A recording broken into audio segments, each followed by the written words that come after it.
With continuing below freezing temperatures, our tiny home is tested to its limit. We battle frozen water pipes nightly and spend close to a full day without hot running water in these sub-freezing conditions. We're two hitchhikers. We met while hiking Mount Baldy with mutual friends, wasted no time, got engaged on a frozen alpine lake, got hitched, and have been adventuring together since. We're embarking on a new adventure of living big in a tiny home. Let's see how this goes. Adventure awaits.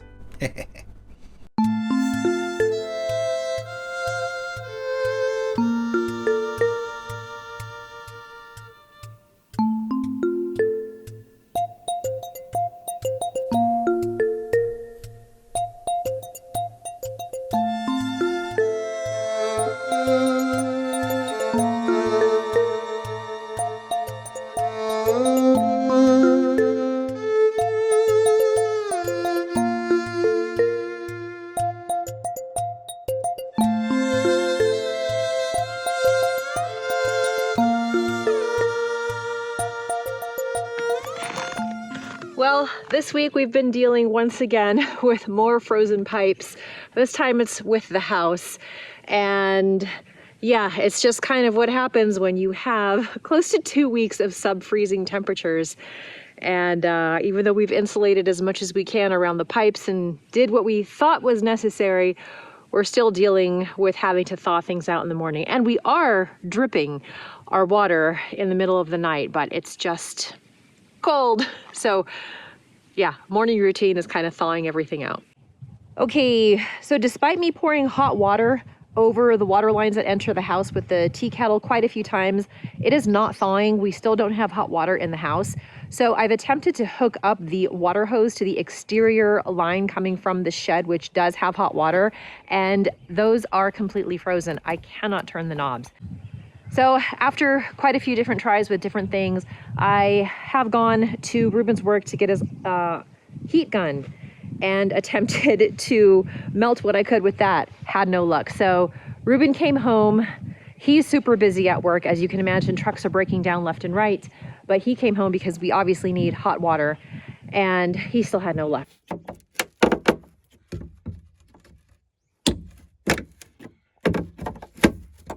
Now he is just trying to finish up the vehicle that he's working on, and he's going to come back here and we're going to try and knock this out together once he gets home. Yeah, still in the very low digits right now, so it's not comfortable. The good news is we have cold running water, which is ironic because you think the hot water would be the one that would run, but we have cold water, so I'm still able to do everything. I just need to boil it, heat it up on the stove. It's kind of like what we did before we actually had fully running water in the house, so we're making do.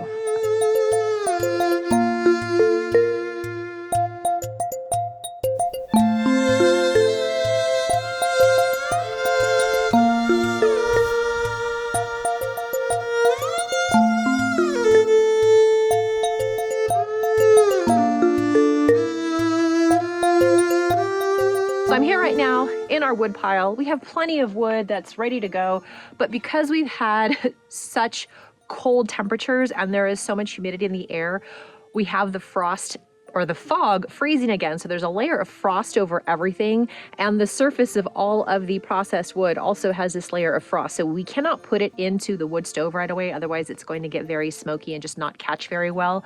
So I've come up with a little bit of a hack where I'm bringing pieces of wood in and then just drying them underneath and around the wood stove to dry them out, and then I put them in our regular stack. So it seems to be working. We just kind of have to be ahead of the game. We can't let this lapse of bringing the wood inside. So yeah, it's just all part of it.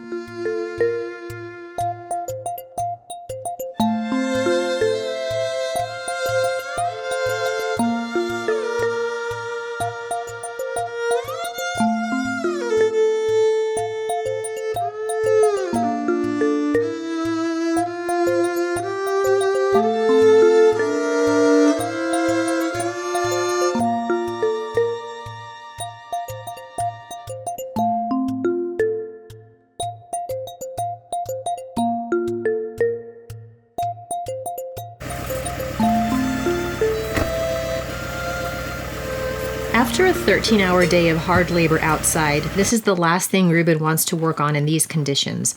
But being off-grid, he has no choice. It would only get worse if the freeze doesn't let up.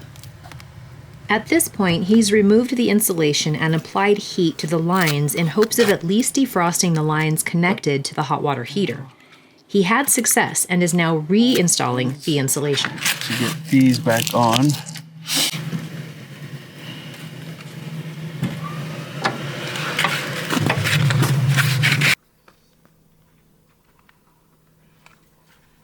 Feel this. The propane, when it runs through the pipe, it freezes.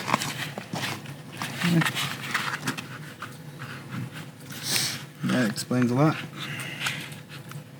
I should have ran it this way instead of the way that I did.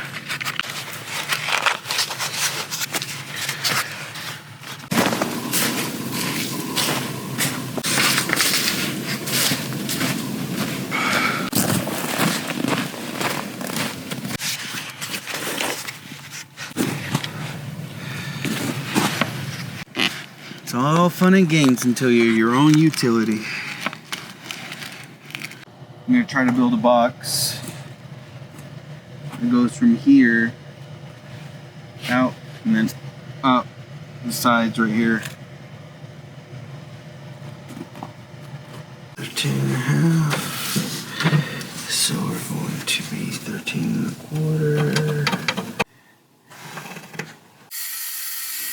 Now that we have the hot running water at the shed hot water heater point, we want to keep it flowing, so Ruben is building a box to keep the warmer air trapped near the pipes, sort of similar to last week's Trojan horse solution, which is working, by the way. I'm literally just gonna go, and I'm gonna shove this part with a blanket. Either that or I'm gonna tape it so where it's just closed. But I'm gonna put a piece of plywood right here. It's gonna cover it, it's gonna create that air pocket. And then, well, first I'm gonna put the blanket. The blanket's gonna go in there. And then I'm going to put the plywood.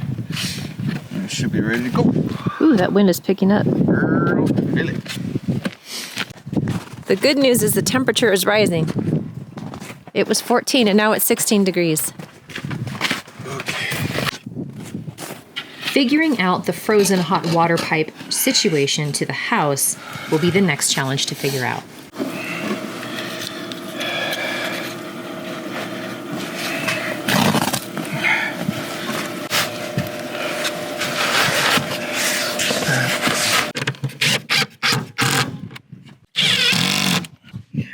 She is not pretty, but she is going to work.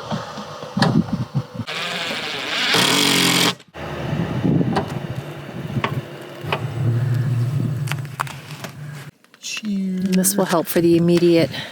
Yeah. It'll definitely help trap in all the heat. And then, God forbid, if it rains, it'll away. Alright, so we are going to have hot water in the morning. Not at the house, but here. Yeah. Okay. We kept the hot water line on that night, and by the middle of the night, we got a little bit of a trickle. By the next morning, we had fully running hot water.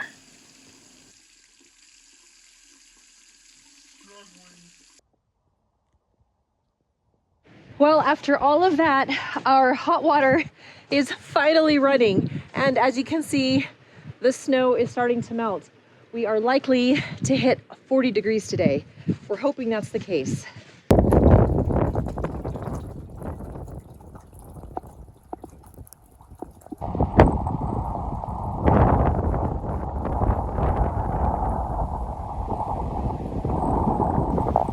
Yep, the snow and ice are melting.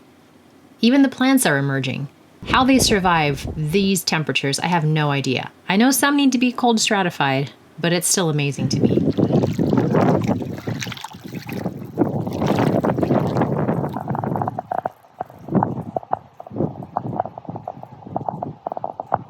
Good thing. We're up high.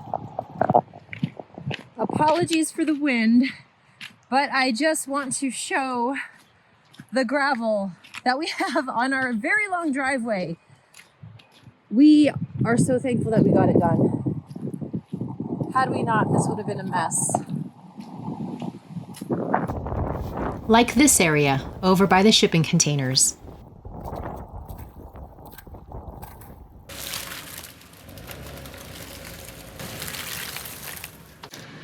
Well, we're finally thawing out and warming up. We are maybe just under freezing. I think we're about 30 degrees right now. Yeah. And it is time to top this off. It's been about 8 weeks, so we're keeping track of it. We're still okay, but we just want to be ahead of the game in case something crazy like this freeze happens again. So we're gonna go into town, run a couple errands. I have a pickup from Missouri Standard and fill this up, and then we'll be back. We're gonna try and work on some projects in the shed because rain is in the forecast. But at least it won't be freezing. That's a very good thing.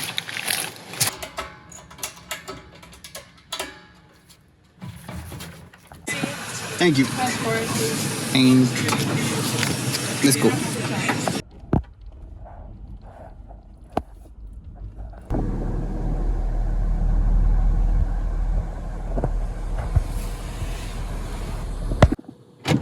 They packed it all in one box. Made it easy. Like opening a present. It is. Wow.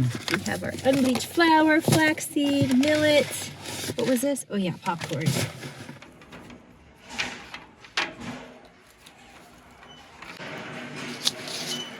$75 a foot for this chain. No, thank you, good sir. This is not acceptable. Why? $25.99 for. Oh, that's pegboard. Oh my gosh, that's even worse. For pegboard? Yeah, $54.99 for this pine. Ugh. We're not getting lumber? No, I can't justify those prices. It's just terrible. So we didn't get the lumber because it is ridiculously expensive here at this wonderful establishment. And so we're just gonna deal with other projects today.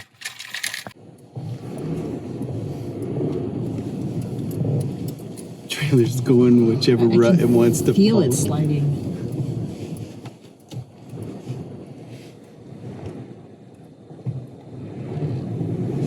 Oh, come on. Go in your hole. There it is. There it is.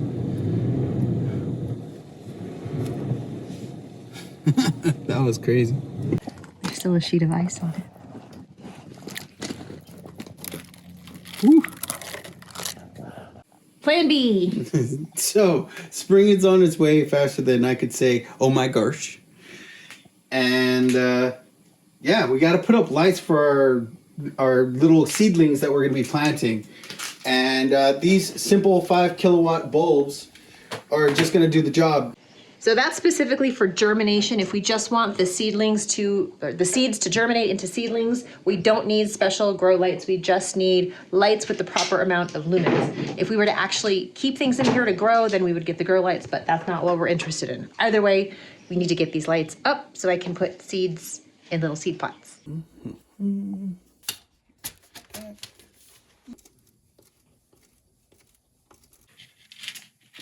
There we go.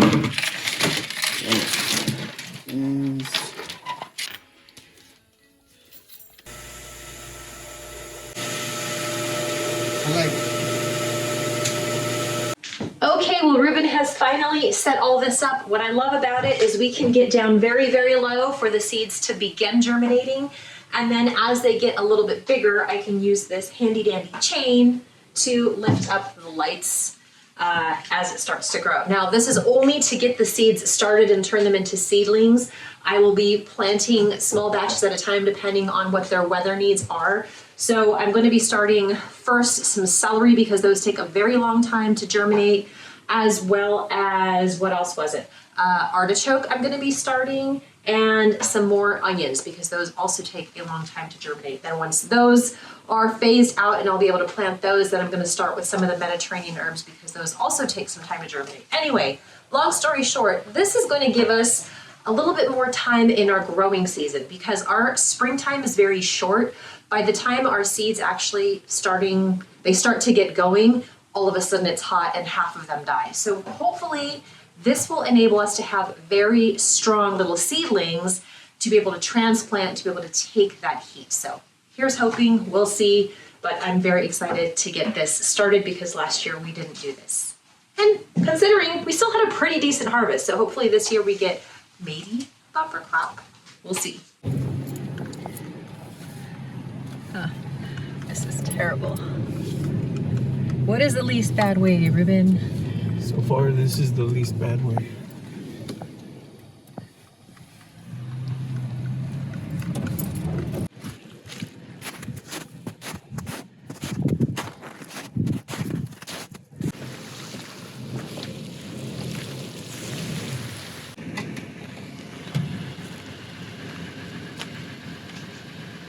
Terrible. It is terrible. But the trailer's on the pad. Yes. The front's too. Oh, shit. Sunk in.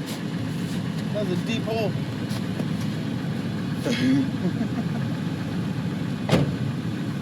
Okay. I think that's where your truck Yeah. got stuck last week. Part of it, yeah.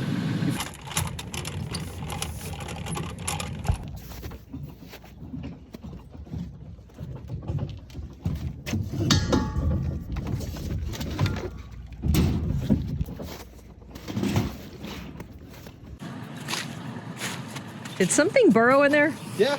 Ay, ay, ay. There's freaking mice in there. They're living in there. Yeah, can't say they're not opportunists. Is it chewed up? Yeah. Oh, I see that. Look at that. That's Miles.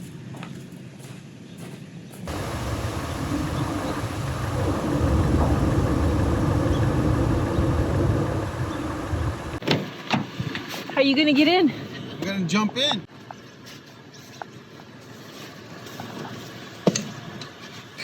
You did it! Jeez. I would have knocked my teeth out in these boots.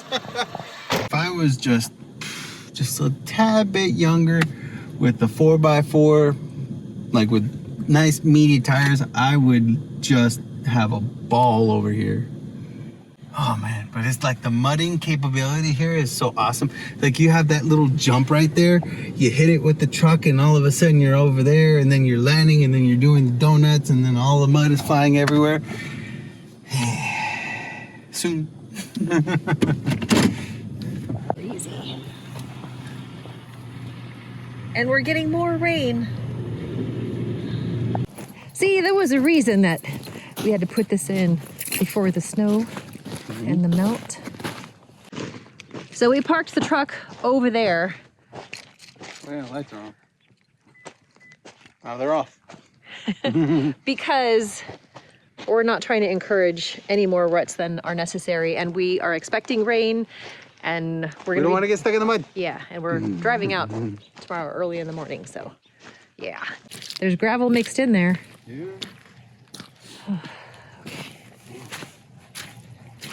It would have held up too if it wasn't for all the mud that came down from the hill. Yeah. Everything was washing down from what we call the mesa up there, down this direction. And is starting to wash this out, and it's all heading out into our pasture over there. There's a lot of mud. There's a lot of mud. And the rain came. But despite all of the mud and the mess, we are happy that the unusually long freeze, at least for here, is behind us. We realize this is the limit of the extreme freeze that our tiny home can withstand without starting to break down. We aren't alone though. Many of the houses around here suffered from majorly frozen pipes and super heavy snow loads on their roofs. Now that the snow is melting, they are now dealing with a lot of flooding. We are very happy though that we built our gravel pad pretty high, so the melting snow and ice is not affecting us in that way. The projects we had set to accomplish this month are now getting pushed back yet again. We have a lot of cleanup to do and a lot of reassessing to see how we can better set up our infrastructure for any potential big winters we have in the future. So that wraps up this week's update, family. Thank you again for following along with us, and we'll see you next week.